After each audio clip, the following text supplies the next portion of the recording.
formation.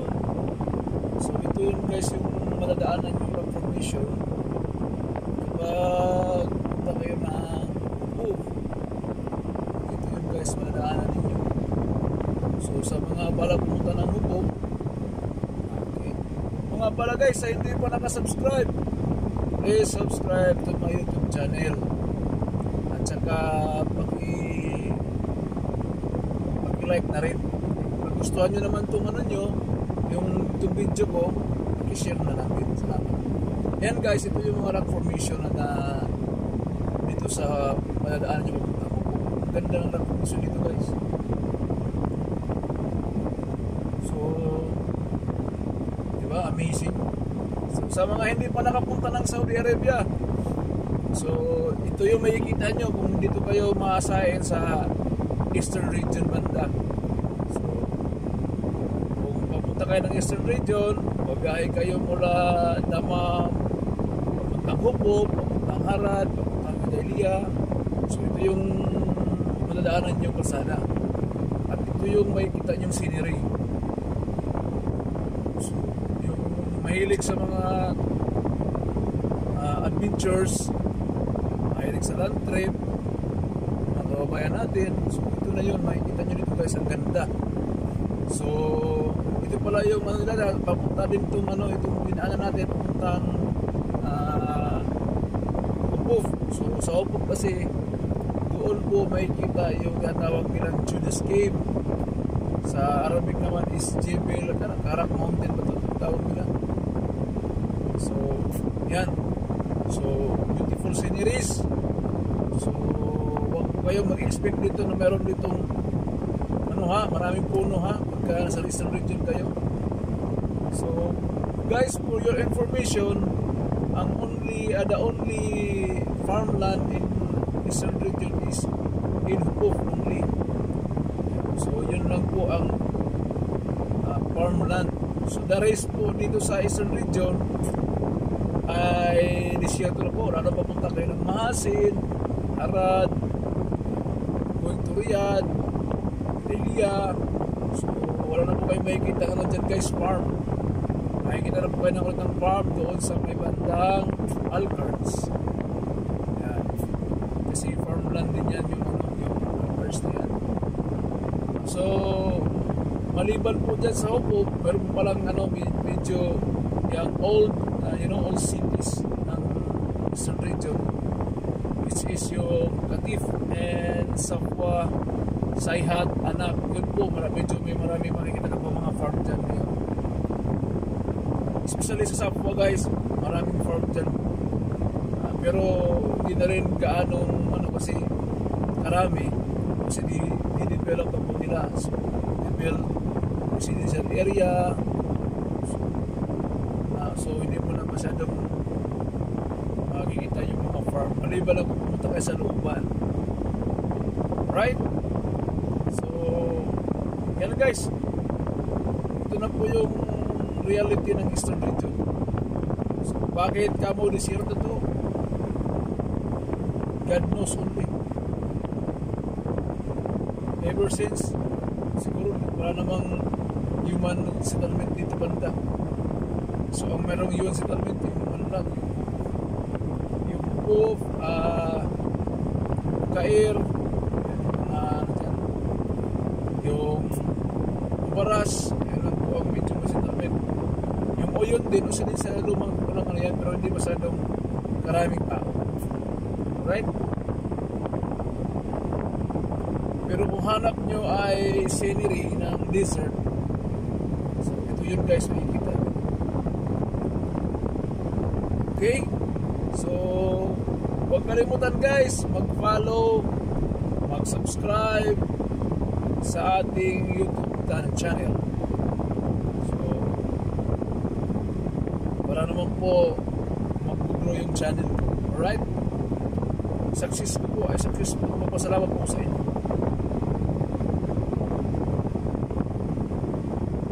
Guys, so itong kalsada dito ay pag dumiretso ka papuntang Hidayliya, Riyadh, yan, Harad, pwede kang dumaan dito guys. madadaanan mo rin dito yung Hupok Airport.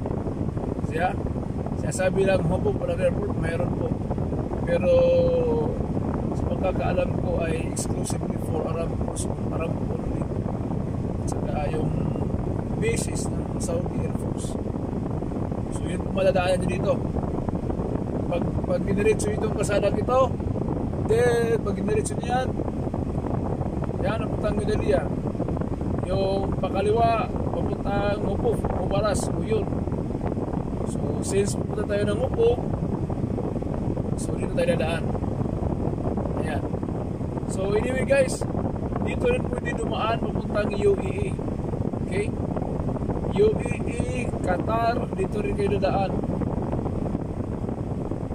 So dadaan kayo pupunta kayo ng Qatar, dadaan kayo ng Salwa. So after ng Salwa, wala na, Qatar na yan. So pag kumana naman kayo, pag diretso nyo kumanan, pupunta kayo ng Abu Dhabi. Right? So yun na guys, this is it. So from here guys to Qatar is Doha. Yung sabi-sabi ng mga kasamahan ko na kilala ko is 3 hours na lang. So malapit na lang talaga, 3 hours na lang. Pero yung UAE mula Hupok, sabi nila 4 hours. Pero siguro Abu Dhabi pa lang yun, hindi pa yun Dubai. Okay, so ito na yun.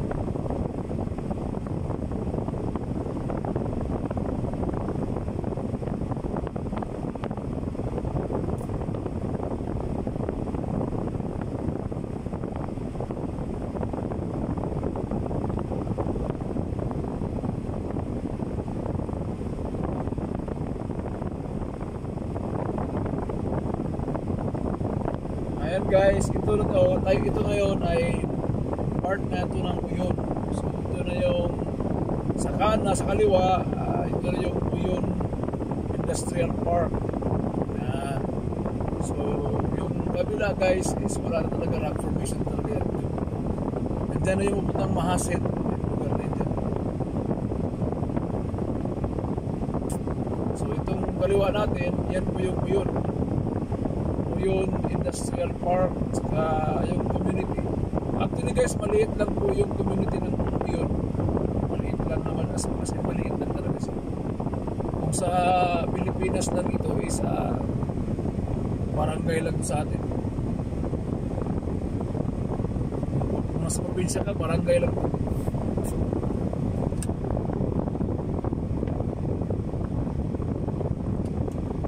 Guys, nakita niyo po yung formation dyan, ang ganda oh. So ma-amaze ka talaga guys, ma-amaze kayo sa daan habang pupunta kayo ng maraming mga magagandang tanawin kayo kita. So siguro yung mga rock formation na yan, kasi ang Saudi Arabia million years ago, sabi nila may lubog ito sa dagat. Kaya pag hinukay mo yung mga bundok na yan guys, pag hinukay yung mga yan, may makikita kang mga shells. May mga shells, ngipin ng pating, yan, mga remains pa. So yan daw yung proof na Saudi Arabia was under the water before. Siguro rin may chance din kasi hindi ka naman makakuha ng ngipin ng pating kung hindi ito naabot ang dagat dati ng panahon. Ano lang siguro yung life cycle guys ng mundo.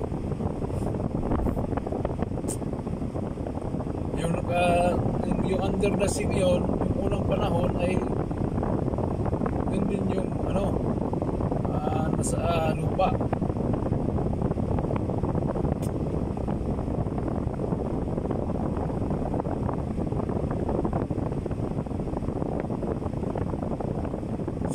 Dito na tayo ngayon sa Uyon.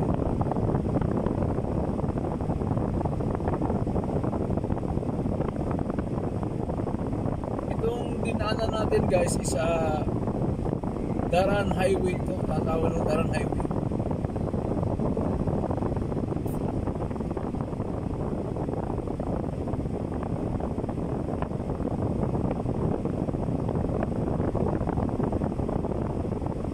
Ayan guys, nakita nyo sa signboard.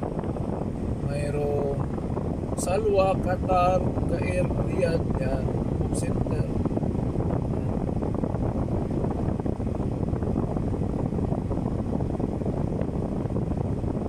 So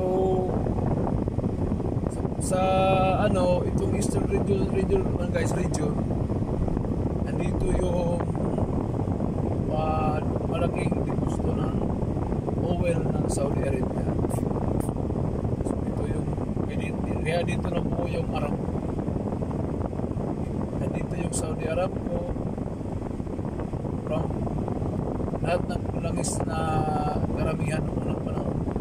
Dito po nanggagaling sa lugar na po, Eastern region.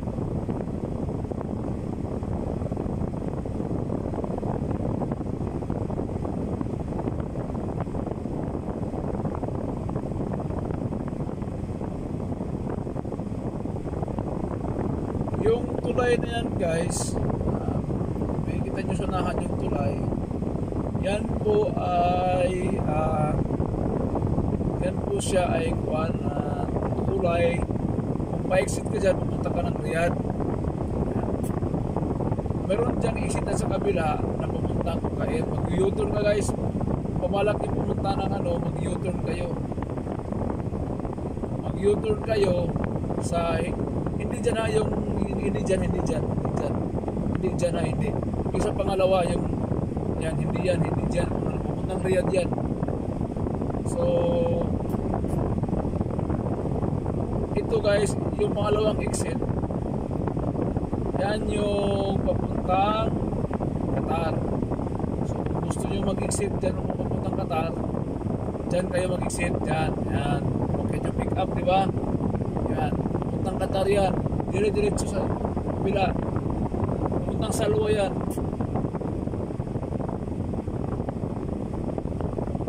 Right, salamat guys sa pag-follow nyo sa aking biyahe. Sa aking sa Tagalog, yung pagsubaybay pala o pagsunod is follow din yun, diba? So maraming salamat guys sa inyong panonood. Alright, so paki-subscribe na rin sa ating channel. Maraming salamat at magandang araw sa ating lahat. Naway pagpalait po kayo ng ating mahal na Panginoon. Alright, thank you sa ulitin. Bye.